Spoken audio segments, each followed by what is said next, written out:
गुरु ही भगवान होते हैं। इसलिए मैं कहा सद्गुरु भगवान की जय।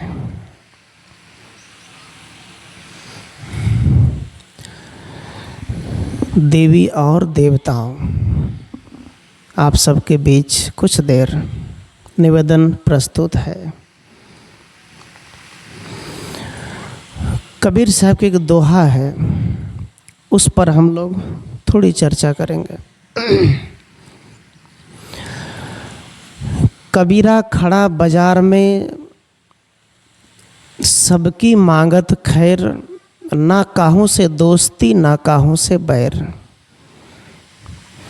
कबीर साहब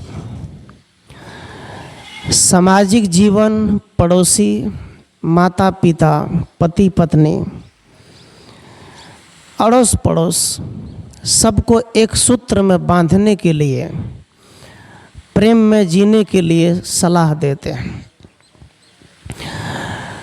वो बाजार में, चौराहे पर, चौक पर खड़ा होकर कहते हैं कि ना काहू से दोस्ती ना काहू से बैर। सबकी मांगे खैर, खैर का मतलब कल्याण, सबके लिए अच्छा। कबीर साहब कहते हैं कि मैं चाहता हूँ कि सबका जीवन अच्छा हो, सब अच्छे से जिए, सबका बेटा पुतो खुश रहे, सबके बच्चे पढ़े, सबके घर में धन दौलत हो, सबका जीवन सुखमय हो, और उस बीच में ना किसी से दोस्ती ना किसी से बैर, किसी से हमें दुश्मनी नहीं। ये बात ऐसा क्यों कहा? कबीर साहब को मरे 627 बरस हुए। उस समय भारत में मुसलमान का भी शासन था, और जो औरंगजेब जो लुटेरा आए थे, तो कबीर साहब से कहा कि तुम धर्म बदल लो, तुम धर्म बदल दो, तुम मुसलमान हो जाओ। हिंदू ने कहा कि तुम हिंदू हो जाओ। लेकिन कबीर साहब ने देखा कि हिंदू धर्म में भी पहले छुआछूत बहुत था। चमार के यहाँ लोग भोजन नहीं करते थे, मुसहर के यहाँ लोग खाना नहीं खाते थे, पानी नहीं पीते थे। तो साहब ने कहा मैं ऐसा धर्म कबूल क्यों करूं जिस धर्म में छुआछूत हो। मुसलमानों से कहा कि तुम्हारे भी धर्म में ठीक ठाक नहीं देखता हूं मैं, तुम अल्लाह को बुलाते हो, तुम अलग भगवान को बुलाते हो, लेकिन मैं तो कहता हूं कि घट घट बासी राम ही ईश्वर है। तो साहब उस समय कबीर साहब छुआछूत को मिटाया। बहुत ऐसे महिलाएं हैं, माताएं, दादी हैं जो पढ़े लिखे नहीं हैं, इसमें भी बहुत पढ़े लिखे नहीं होंगे, जो पहले ज़माने के हैं, 20 साल 50 साल पहले, 60 साल पहले पढ़े लिखे नहीं है। क्यों? क्योंकि पहले की शिक्षा व्यवस्था, पढ़ना लिखना हम सब का अधिकार नहीं था। आज रामायण पढ़ते हैं, भागवत पढ़ते हैं, इस सब का अधिकार इन्हीं संतों ने दिया है। इसीलिए साहब उस जमाने में कहा कि ना काहू से दोस्ती ना काहू से बैर, मुझे सभी मनुष्य को जगाना है, सभी गली गली में सच्चा धर्म का प्रचार करना है। लोग धर्म को क्या मानते हैं, है ना? आजकल ये जो कंठी बन रही है ना, कंठी भी गाय के हड्डी से बनाए जाते हैं, मुसलमान लोग बनाते हैं, बेचते हैं, कई जगह पकड़ा भी गया है। तो धार्मिक वो नहीं है। साहब कहते माला कर में फिरे जीव फिरे मुखमाही, मनवा तो 34 फिरे ई तो सुमरन नाही। कबीर साहब कहते हाथ में माला है, मन संसार में, जीव मुख में फिर रहा है। कहते ये सुमरन नहीं है, ये ध्यान नहीं है। सुमरन किसको कहा जाता है? सुमरन किसे कहा जाता है? एक बार एक संत एक पीपल पेड़ के नीचे में सत्संग किया करते थे। रोज 2 बजे के बाद रोज उनका काम था सत्संग करना। लोग आते थे, तो उसी रास्ते से कुछ चोर लोग भी जाते रहते थे रोज रोज। तो चोर सत्संग में बैठ करके सुनने लग गया।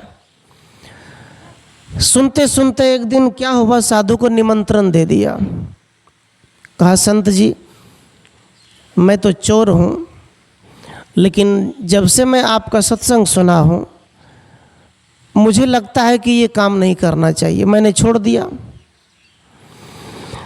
तो आप मेरे घर चलिए, सत्संग कर दीजिए। संत आए, सब लोग आए। जब संत आए गेट पे गया तो पड़ोसी दौड़ कर आया, कहा महात्मा जी कहाँ जा रहे हैं? कहा इनके यहाँ सत्संग करने जा रहे हैं। कहा आप नरक में जा रहे हैं? कहा मतलब?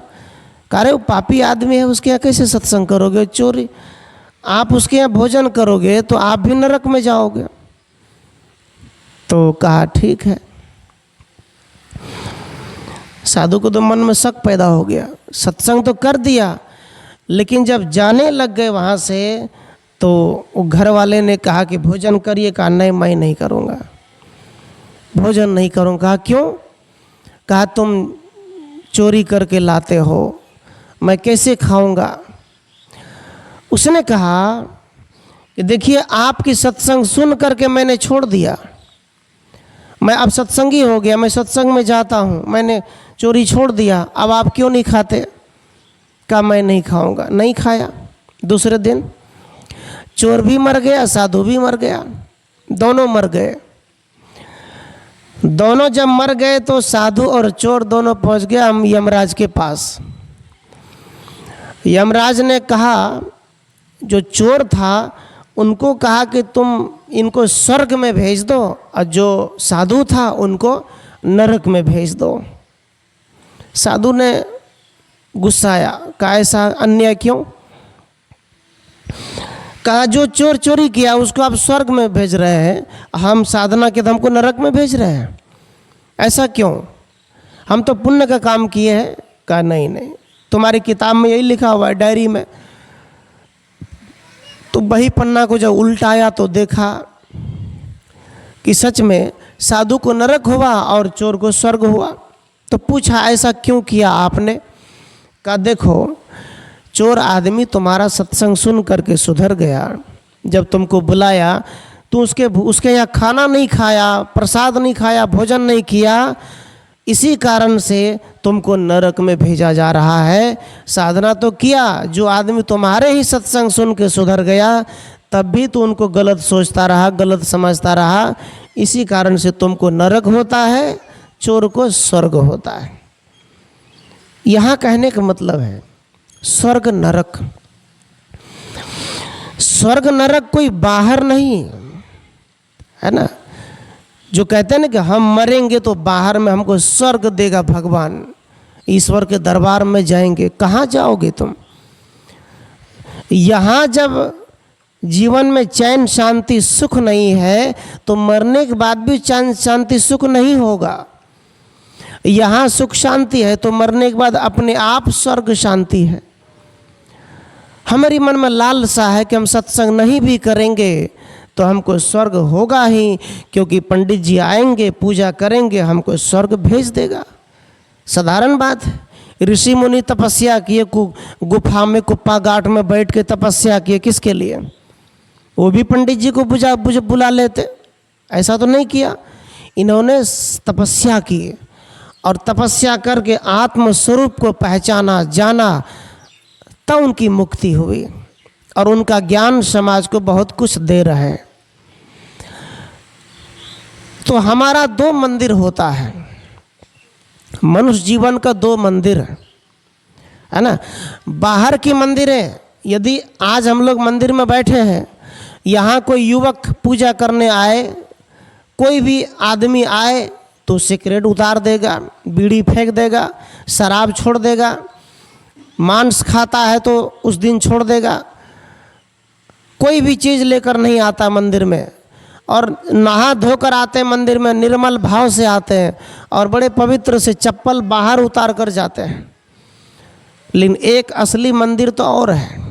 वो मंदिर कौन सा है? जिस घर में सोते हैं, जिस घर में भोजन करते हैं, जिस घर में माँ बाप रहते हैं, जिस घर में पति पत्नी रहते हैं, जिस घर में बच्चे रहते हैं, वो सबसे बड़ा मंदिर होता है। लेकिन लोग उल्टा करते हैं, यहाँ आते हैं तो कुछ लेकर नहीं आते, बीड़ी सिगरेट गुटखा पान उतार के आते हैं, और जिस घर में सोते बैठते हैं जो असली मंदिर है, वहाँ जाते हैं तो शराब भी ले जाता है, बीड़ी भी ले जाता है, मांस मछली भी ले जाता है, किचन में ले जाके खाता है। मंदिर तो वो हुआ ना असली। जिस घर में रहते हैं वहाँ सुख चैन की नींद सोते हैं, बारिश हो तो आराम से सोते हैं। जिस घर में बूढ़ी माँ है, देवी है, मैंने अभी प्रवचन में शुरू करने से पहले क्या कहा, देवी और देवताओं। हम लोग ज़्यादा दोहा चौपाई नहीं बोलते, टाइम मिला 5 मिनट का 10 मिनट का दोहा बोलने में टाइम लगा दिए। सरल भाव, देवी और देवताओं, सज्जनों और देवियों। बस मैं इसलिए कहा कि देवी देवता, देवी स्त्री है, देवता पुरुष है। आप लोग देवी है, हम लोग देवता है, और इसी देवी देवता से सृष्टि चल रही है। इस सृष्टि को कोई भगवान नहीं चलाता, आप और हम चलाते हैं। कैसे? इस सृष्टि में यदि हम कदम उठाना छोड़ दें, खेत में अन्न पैदा करना छोड़ दे, बिजनेस करना छोड़ दे, कमाना छोड़ दे, तो एक दूसरे का पेट भरेगा? नहीं भरेगा। हम करते हैं तो दूसरे का पेट भरता है। इसलिए हम गंदा करते हैं तो गंदा होता है, हम साफ करते हैं तो साफ होता है। कोई इसमें दूसरा नहीं करेगा। कोई आदमी पुड़िया खाया है और दांत को काला बना लिया, तो कौन भगवान उसमें ब्रश रगड़ देगा? कौन भगवान उसमें टूथपेस्ट देगा, बढ़िया केमिकल देगा? नहीं देगा। जो पुड़िया खाया है उसी को साफ करना पड़ेगा। जिसने घर को गंदा किया है उसी को झाड़ू मारना पड़ेगा, और जिसने मन कर्म को गंदा किया है उसी को साफ करना पड़ेगा, और दूसरा कोई नहीं है। तो कबीर साहब सटीक उदाहरण देते हुए कहते हैं कि हमारा मंदिर, घर जिसमें रहते वो सबसे बड़ा मंदिर होता है। उस मंदिर में गलत चीज़ ना ले जाए। कितने घरों में दीवार पर ऐसे थूक देते हैं, लगता है कि पेंट कर दिया है, पान का गुटखा का थूक देता है, जहाँ सोते पीछे में थूकता रहता है। तो वो मेरा मंदिर है। उस मंदिर में साफ सफाई रखेंगे तो मन अच्छा रहेगा। और एक मंदिर क्या है, सबसे बड़ा मंदिर? शरीर, ये आत्मा, ये मंदिर है। शरीर जो है आपका हो चाहे मेरा हो, ये मंदिर है। इस मंदिर के अंदर परमात्मा की वास है, इस मंदिर के अंदर। अब इस मंदिर को पवित्र कैसे करेंगे? बाहर के मंदिर में गंगा जल चढ़ाते हैं, मुंह के मंदिर में सिगरेट की धुआं देते हैं, है ना, गांजा देते हैं। ये जो मुंह है, जहाँ से राम बोलते हैं, ओम बोलते हैं, कृष्ण बोलते हैं, जहाँ पर हम भगवान के नाम लेते हैं, उस मंदिर में गंदगी डालते हैं। तो ये परमात्मा खुश नहीं होगा। कबीर साहब कहते हैं ये जो अंदर वाली ये मंदिर है, देह है, इसमें आत्मा की वास है ना। और भगवान है कहाँ, किधर है? किसी ने देखा है? नहीं देखा है। कहाँ है? अंदर। उसको देखा जाता है कैसे? कैसे देखा जाता है? मान लीजिए किसी की बड़ी सुंदर पत्नी है या किसी के बड़े सुंदर पति है, अचानक से वो मर गया, है ना, जवान में ही मर गया। जब वो मर गया तो पत्नी क्या करते हैं? रोते हैं, या पति रोते हैं, उसको क्या करते हैं? जला देते हैं। अब बताइए, जब सुंदर थे तो रखना चाहिए, जलाए क्यों? नहीं जलाना चाहिए। सुंदर था, क्यों? सुंदर कब तक था? जब तक आत्मा राम का वास था अंदर में। आत्मा है तो पति पत्नी है, आत्मा है तो परिवार है, माँ बाप है, आत्मा है तो सब रिश्ता है, आत्मा नहीं है तो कुछ नहीं है। कुछ है? प्रसाद, पूजा पाठ आत्मा रहते तक ही करते हैं। आत्मा नहीं है तो कौन चढ़ाएगा, कौन खाएगा, कौन क्या करेगा? कुछ नहीं करेगा। इसलिए कबीर साहब कहते हैं आत्मा राम सर्वोपरि है। इस आत्मा को सच्ची संगत में रखो, मन वचन कर्म पवित्र रखो और सुंदर वाणी का बर्ताव करो। इस आत्मा का यही भोजन है। अभी हम लोग भोजन ले रहे हैं। इस मंदिर में यदि कोई अष्टजाम होता और अष्टजाम में यदि कोई लड़की नाचती होती इसी मंडप में, तो इस गांव के बहुत लोग आ जाते हैं सत्संग में, और आते और सत्संग में बैठते। इस नाच में बगल बगल से लोग देखते, जिससे दुश्मनी है वो भी बैठते हैं, है ना। लेकिन होता क्या है? इसमें नहीं आते। क्यों नहीं आते? इसमें इसलिए नहीं आते हैं क्योंकि कोई रस नहीं है ना, इसमें कोई रस नहीं है। कबीर साहब कहते हैं कोई राम रसिक रस पियोगे पियोगे युग जियोगे। कबीर साहब कहते राम का रस पियो, है ना, राम का रस पान करो, राम का रस को मुंह में घोल लो, ये साहब कहते हैं। लेकिन हम लोग करते क्या है?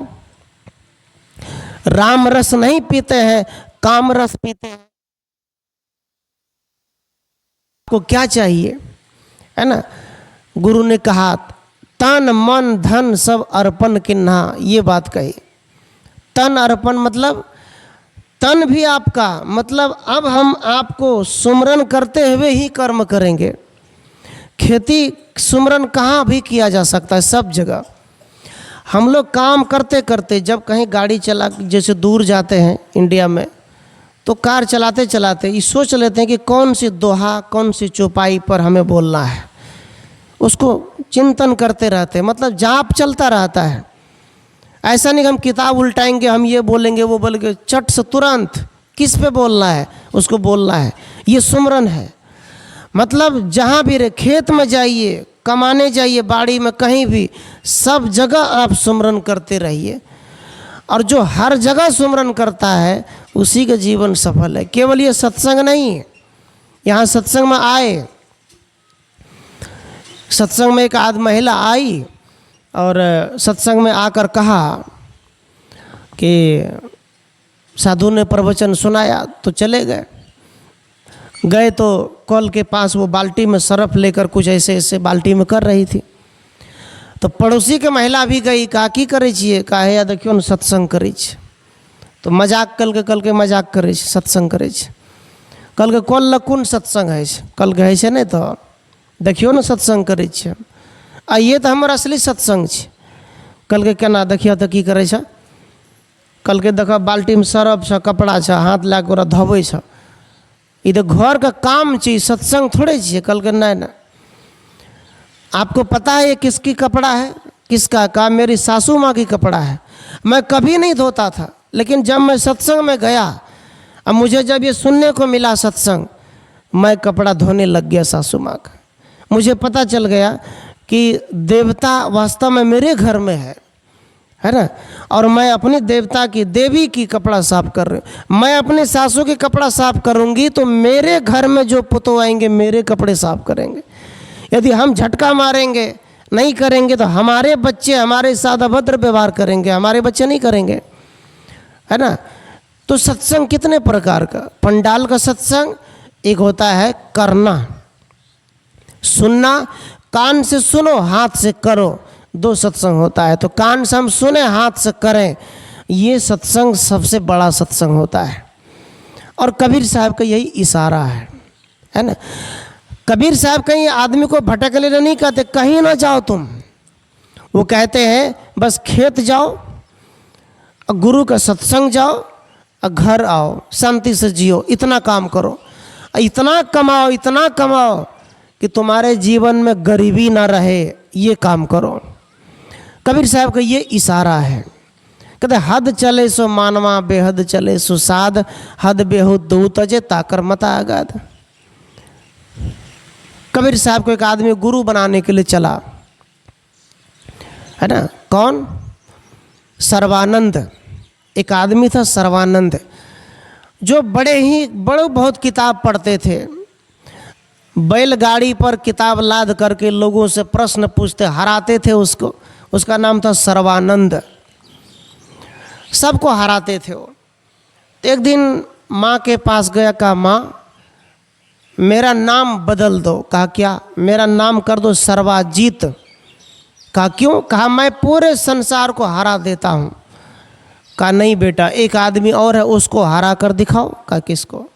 कहा एक कबीर साहब है, जाओ उनके पास, उनको प्रश्न करो, उनको हराओ, उसके बाद तुम्हारा नाम लिख दूंगा सर्वाजीत, मतलब जगत को जीतने वाला मेरा बेटा है। चला गया, पोथी पुराण रख लिया कबीर साहब के पास। कबीर साहब के पास कुछ नहीं था, कबीर साहब पढ़े लिखे नहीं थे, 1वीं क्लास। तो उनके पास गया तो वो पहले जान गया कि इतने किताब लेकर आए तो घमंड तो होगा ही। तो गया तो कहा क्या चाहिए, कहा बस मेरा नाम सर्वाजीत है, आप इस कागज़ में लिख दीजिए कि कबीर साहब हार गए और सर्वाजीत जीत गया। कबीर साहब लिख दिया कि कबीर साहब हार गया, तू जीत गया। माँ के पास गए, कहा माँ मैं तो जीत गया। देखो कबीर साहब ने खुद लिख कर दिया है कि मैं हार गया। उसकी माँ जब देखता है तो देखते हैं कि कबीर साहब जीत गया, बेटा उसका हार गया। कहते नहीं बेटा इसमें तो उल्टा लिखा हुआ है। फिर गया दौड़कर, कबीर साहब ने कहा मैं तो हार गया, मैं हार गया, मैं तो कह रहा हूँ हार गया, मैं जीता कहाँ हूँ। इसके बाद वही लिखा हार गया, लेकिन माँ के पास गया तो लिखता था कबीर साहब जीत गया।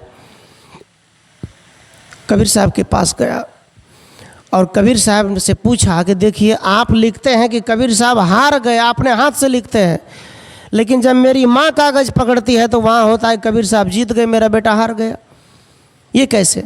तो कबीर साहब ने बैठाया और समझाया, कहा सुनो कौन जीतता है, कहा जिन्होंने मन इंद्रियों पर विजय प्राप्त कर लिया वही जीतता है ना। वही जो घमंड को मार लिया, जो चुगली को मार लिया, जो निंदा को मार लिया, छल कपट को मार लिया, एक दूसरे को लड़ाते झगड़ाते इसको मार लिया, ख़त्म कर दिया। कबीर साहब के तो उसकी जीत हो गई समाज में, वो जीत गया। जिसने सेवा कर लिया, हनुमान जी जीत गए। राम जी से बड़ा शक्तिशाली हनुमान जी को माने जाते हैं। राम जी तो शादीशुदा रहे, लेकिन हनुमान जी बाल ब्रह्मचारी रहे। कैसे रहे? हनुमान जी जब सीता जी को खोज कर आए, तो सीता जी को खोज कर जब आए तो राम ने कहा कि तुम ले लो कुछ, मैंने सबको दिया अपने अपने राज, तुम भी ले लो।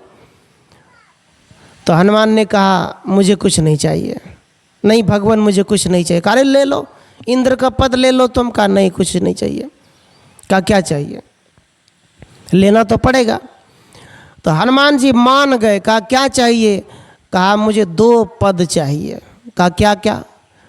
तो हनुमान जी गए, प्रभु राम जी के दोनों चरण पकड़ लिए, कहा बस ये 2 पद हमको दे दीजिए, इस पद से बड़ा मेरे लिए कोई पद नहीं है। तो राम जी ने कहा अरे हनुमान जी आपने तो दुनिया की सबसे बड़ा पद ले लिया, इसके बाद तो कोई पद ही नहीं है ना। हम लोग क्या करते, कौन सा पद लेते हैं? श्री रामचंद्र जी चारों भाई जब बंटवारे की बात हुई, जमीन की बात हुई, अयोध्या गद्दी की बात हुई, तो चारों भाई ने कहा हम नहीं लेंगे, हम नहीं लेंगे। कोई नहीं कहा हम नहीं लेंगे, सब अलग अलग कहा। कोई बैठे राम, कोई लक्ष्मण, कोई भरत बैठे, कोई शत्रुघ्न बैठेंगे। सब भाई लात मार दिया अयोध्या को, कहा हम नहीं लेंगे, मेरा भैया राजा बनेगा, वो बनेगा। आज की राम क्या करता है? आज की राम पहले जमीन लेता है, माँ बाप को अलग कर देता है। आज की राम की दशा है। तो राम जी प्रसन्न कैसे होगा? रात भर 24 घंटा हरे राम हरे कृष्ण कर रहा है, ये तो मजाक है ना भाई। एक बात बताइए, कोई आदमी, कोई बेटा अपने माँ से कहे गे माँ, अब बार बार कहे गे माँ, तो मैं गुस्सा उठते ना। अरे की कैसे आगा बोलना कहते कि ना, खाली माँ कहे तो माँ गुस्सा उठते। खाली कहो पप्पा तो पप्पो गुस्सा उठते कि आगे तो बोलो, क्या समस्या है तुम्हारी।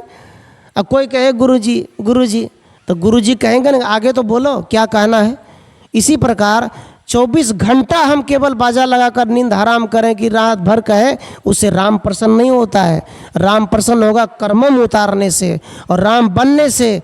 और कौशल्या माँ राम जब दोनों मिल के आज के युग में सेवा करेंगे तो फिर रामायण की राम करने की जरूरत है नहीं। रात भर 2 मिनट करो बस हो गया, 1 मिनट करो बस हो गया, वो राम आ जाएंगे। हृदय बसे तो राम न जाना, है ना। दशरथ सुत्ते हो लोग कहीं जाना।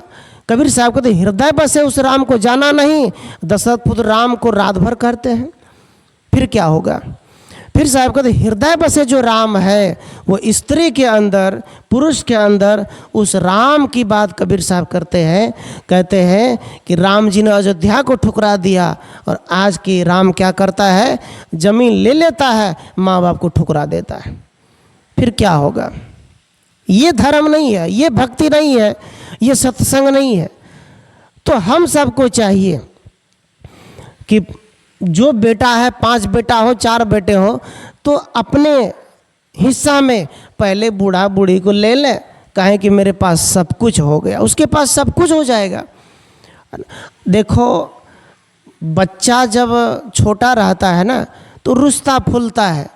कई बार ऐसे होते हैं कि चॉकलेट ला दिया तो तुरंत कहता नहीं हमको बिस्कुट चाहिए, चॉकलेट का पैसा लग गया बिस्कुटों लग गया, है ना। कई बार क्या कर रोटी बना दिया नहीं नहीं खाओ ला तुम्हारे का भात मांगे जो वो न खाए छे, नुकसान बहुत करता है छोटे बच्चे में। इसी प्रकार माँ बाप जब बूढ़े हो जाते हैं तो वो भी बच्चे की तरह घिनमा घिन करने लग जाता है। माइंड मेमोरी उतना काम नहीं करता है, इतना मन बुद्धि काम नहीं करता है। इस कारण से उस समय क्या होता है, ऐसे ऐसे करते हैं।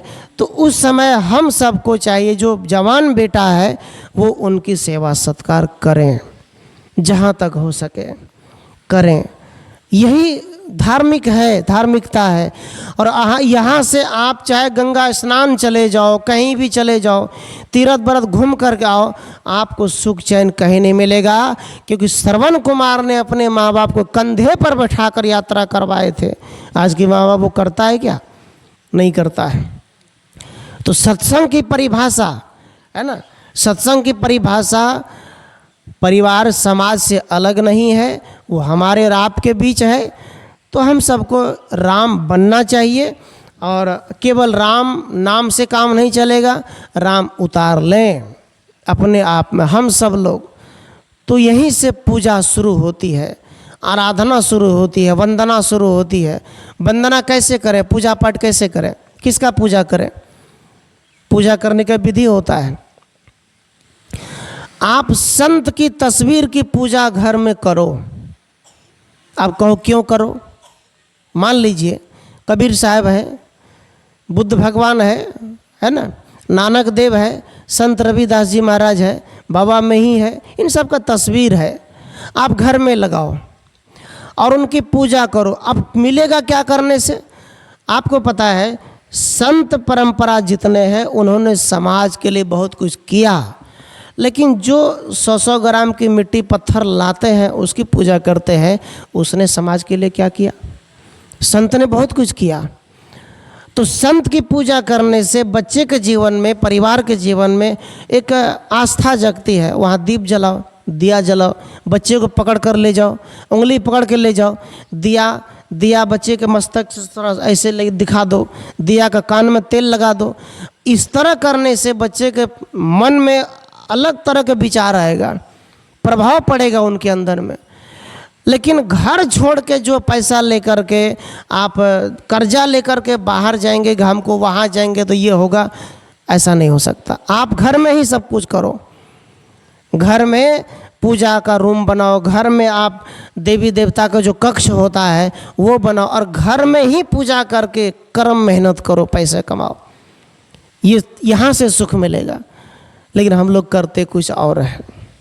एक बार एक बहू थी जो कि घर आई थी नई नई, तो सासू ने कहा कि चलो कनिया मंदिर जाइ छियै। तो कहल के माँ जी हम मंदिर तो कहियो नहीं गेल छियै। कहल के नहीं चलो ना, नहीं गेल छियै, हम नहीं जाइ छियै। हमरा घर में जे छै ने साधु संत आबै छै, और साधु संत आबै छै ने तो उ बैठ के ज्ञान दे कि बेटी सेवा, ससुर माता पिता इनकी सेवा से बढ़ के कोई सेवा नहीं है ना। तो बेटी जब ससुराल जाने लग गई तब बाप के गला पकड़ के रोती थी। तो बाप वहनो कह दे बेटी नहरा जो चाहे ससुरा जो, बहिया डोला बेटी कना कहे और कतो खो, है ना, ऐसा कहे थे, नहरा जो बेटी ससुरा जो, बहिया डोला बेटी कतो खो। अब एक दिन क्या हुआ, जब बेटी ससुराल चली गई तो जितना काने गला पकड़ के तो वह उठे बाप कह दिल के बेटी मंत्र याद रखिए, नहरा जो ससुरा जो, बहिया डोला बेटी कतो खो। कल के ठीक से पप्पा तू सत्संगी छ न तो हम तोर बात के मान रखबे, तोर पगड़ी हम गिरे नहीं देवे। कल के ठीक से गेले, बिहान भै के लड़की जब खाना पहले ससुर को दिया, ससुर को भोजन दे दिया, ऐसे ऐसे चूड़ी बजा दिया, भोजन देकर ऐसे ऐसे झमका दिया पूरा।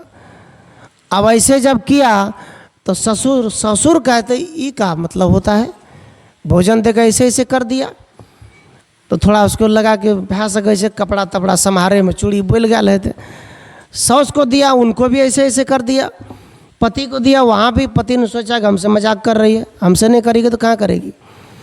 ननद को भी वही, देवर को भी वही, इस तरह से रोज करती थी। 10 दिन बीत गया तो ससुर ने अपने पत्नी से कहा, सुनै छ पुतोबा आबै छै खाना दे ले, एना एना करै छै रात के भोजन दे के, एना मतलब की भेलै पूछा था, कहे तोरा लग, कहे हाँ हमरो लग करे, हम तो कहे पूछबा तोरा से। ई बात घुनर घुनर पति गोतनी सब कहलकै हमरो खाना दे एना एना करे। तो कहलकै कि ओकरा पूछलकै, कहलकै सुना, कहलकै तू जब भोजन दै लए आबै छ तो हाथ एना एना कथी लए करै छ, कहे हमर बाप कहने रहे तब न करे छियै। कहलकै समधी के फोन कर। समधी अयलै, कहलकै समधी साहब हमर तो नाक कटि गेल, एकर आदत पूरा गाँव में जानि गेलै, लोग सब हंसै छै, आब की सिखेने छियै। कहलकै की भेलै, कहलकै आबू ने पहले। अयलै तो कहलकै अहाँ चुप रहू, अखन भोजन परस दियौ, अहाँ देख लेबै। भोजन परसलकै तो बापे लए पहले शुरू केलकै, तो बाप लए बजेलकै एना, तो ससुर लए कहे वएह आगे कथी बोले लियो देखियो। कहे की भेलै, कहे पप्पा हो तू कहला ने कि नहरा जो बेटी ससुरा जो बढ़िया डोला बेटी कतौ खो, तो वही दिना से हम करे छियै एना एना बजा दै छियै, हाथ डोलबै छियै। तब पप्पा कहे छै तू सत्संग तो कैले लेकिन सत्संग का अर्थ नहीं जानली, ओकर मरम नहीं जानले तू।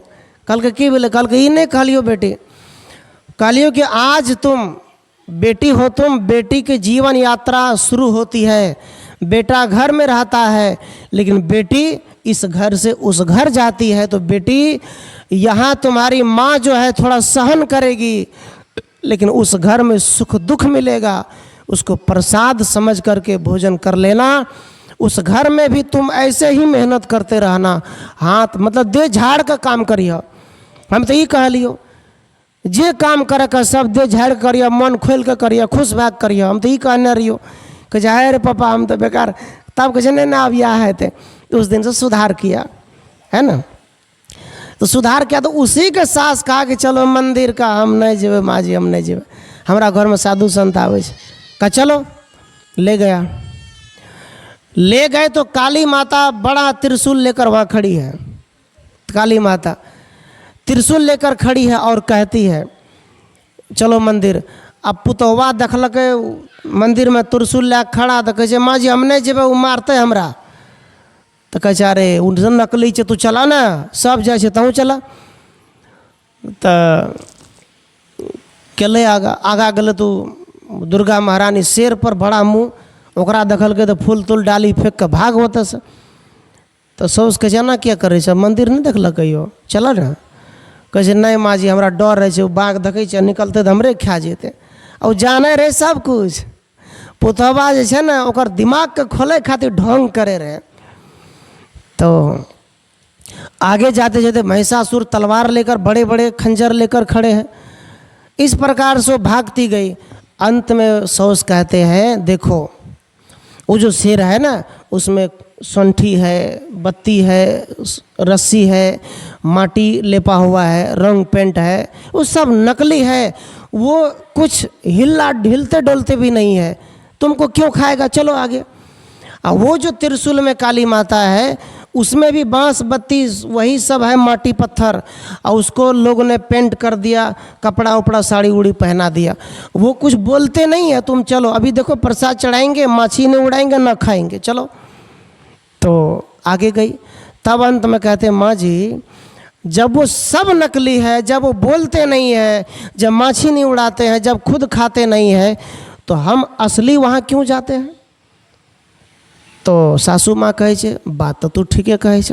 कहे ना एत लाबू हमरा फूल के डाली और पानी गंगा जल जते ललके, सौस के चरण धोइ दलके, फूल चढ़ा दलके, प्रसाद चढ़ा दलके, सौस के मुँह में दे दलके, अपनो खा ललके, कहलके हम जाइ छी यहाँ जाइत रहो मंदिर।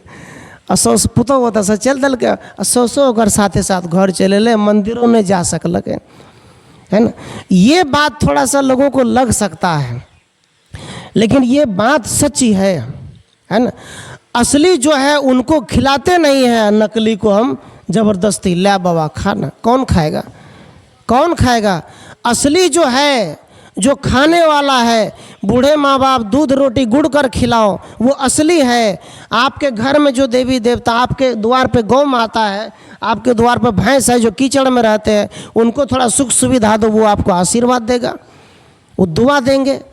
नकली कहाँ, नकली के पीछे, ब्राह्मण के पीछे दौड़ रहे हैं हम लोग। और ब्राह्मणों ने नकली देवी देवता बना करके हिंदुओं से पूजा करवा लिया और उनका दुकान खूब चल गया। अरे मंदिर में पूजा आते तो के हेते, ब्राह्मण हेते कि नहीं, बोलो हेते कि नहीं, पंडित जी हेते ना, ओकरा बिना हेते पूजा, तो पैसा ओकरा लगेले, ब्राह्मण लगेले। हिंदू को क्या मिला इसमें, ब्राह्मण हिंदू नहीं है, हिंदू ब्राह्मण जाति अलग है, हिंदू ज़्यादा है, ब्राह्मण 3% है, लेकिन उतना ब्राह्मण पूरे हिंदू को डराता है। कैसे, पाँचों में अंगूठी पहन ले, नौकरी लग जे, तो अंगूठी पहने से नौकरी लगता है 10-10 टका के बेचत घुरे छे, अगर 10 टका में नौकरी लगता तो वो बेचे से कथी ओकरा लग जीते नौकरी। ये भरम जाल जो है इसको संत ही तोड़ेगा और हम लोग मानते नहीं है ना। असली की पूजा करो, है ना। इस द्वार पे जो गाय भैंस बंधी है वो असली देवता है ना, और जो हम बनाते हैं ब्राह्मण के द्वारा वो हमारा नकली देवता है। तो असली का परख सदगुरु कबीर कहते हैं। कबीर साहब की भगवान क्या है, वो कहते हैं जिंदा की पूजा करो, मुर्दे की पूजा ना करो। मुर्दा तो उठ के खड़ा भी नहीं होगा कभी, मुर्दा हो जाने के बाद माँ को भी लोग जला देते हैं, बाप को भी। तो असली जो है जिंदा, उसमें जो खुदा है, उसमें जो भगवान है, उसमें जो ईश्वर है, उसमें जो अल्लाह है, वो सबसे बड़ा भगवान है। तो हम सब असली की पूजा करें और नकली की ना करें। असली में बोलने वाला, चलने वाला, खाने पीने वाला। अभी जहाँ रहते हैं आश्रम में एक भैंस है बगल में, एक पड़ोसिया का, उसका एक पर्रू है भैंस का, है ना। तो हम तो वहाँ रहते हैं, बगान जाते हैं तो उसको कभी पानी दे दिए थोड़ा सा, कोई घास नोच के दे दिए तो थोड़ा सा, कभी रोटी बच गई तो लेके जाता है तो चिन गया है। इतना पहचान गया है वो कि बगान में जहाँ कुर्सी लेके बैठेंगे तो वहीं आकर बस सिर रगड़ते रहेगा, हमको नोच दो, हमको नोच दो। मतलब इतना चिंता है। पता है ना कि उसमें देवता है, वो जानता है कि ये आदमी क्या करेगा, हमको मदद करेगा, है ना। आदमी, आज गर्मी का समय है, जिसके घर में छत है वो छत पे पानी रख दीजिए बाल्टी में, टूटा हुआ बाल्टी है तो उसमें चिड़िया पानी पिएगा, दाना पिएगा, दाना छिट दीजिए वो खाएगा। इंसान पे सब टिका हुआ है, लेकिन इंसान उसको काट के खा जाता है। सब जीव इंसान पे है, इंसान हमकी रक्षा करेगा। इसलिए पहले लोग घर में एक लोटा पानी रखते थे, कहते लक्ष्मी पीते, लक्ष्मी नहीं, मूस, चूहा, छुछुंदर, सांप कुछ भी आते थे तो पानी पीते थे, है ना। आज के रिवाजे न है, अब खाए पिए बर्तनों ने धोए सो गए, पुराना रिवाज छोड़ दिए और नकली रिवाज को धर लिए।